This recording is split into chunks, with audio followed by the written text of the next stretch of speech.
अस्सलाम वालेकुम वरहमतुल्लाह। हज़रत उमर रज़ी अल्लाह ताला अन्हु के दौर में एक शाम के गवर्नर थे, उमैर बिन साद अल अंसारी। तो उनके दौर में एक दफ़ा एक सहाबी शाम बिन हकीम रज़ी अल्लाह ताला अन्हु उनके पास गए।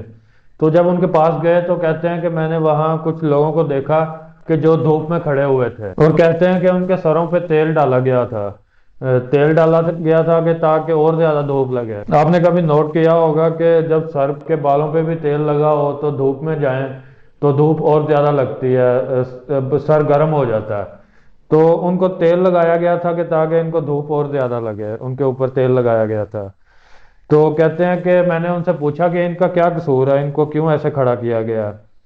तो आगे से बताया गया कि इनको जिजिया ना देने के जुर्म में ऐसे सजा दी गई है, धूप में खड़ा किया गया है।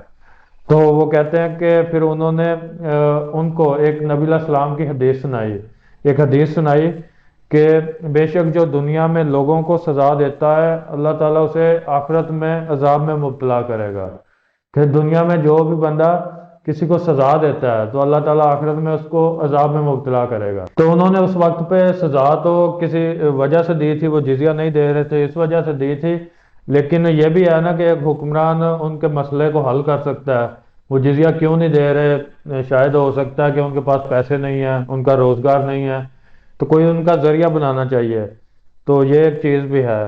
तो ये हदीस सुन के उमर रजी अल्लाह ताला अन्हु ने उन्हें छोड़ दिया, उन्हें कहा कि आप चले जाएं। सिर्फ ये हदीस सुन के। और इस वाक़या से हमें एक ये सबक मिलता है कि हमें किसी के साथ जुल्म करते हुए ये सोचना चाहिए कि इसका अजाब हमें आखिरत में होगा।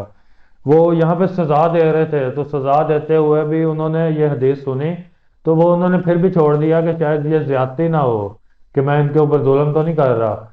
इनको धूप में खड़ा किया, सरों पे तेल डाला गया, तो इनको बहुत ज़्यादा धूप लग रही होगी, तो ये मेरे लिए अजाब की वजह ना बन जाए। तो उन्होंने इस वजह से छोड़ दिया। तो हमें भी इस तरह अपने मामलात में गौर करना चाहिए कि हम लोगों के साथ कोई जुल्म तो नहीं करते। ये चीज़ हमें देखनी चाहिए।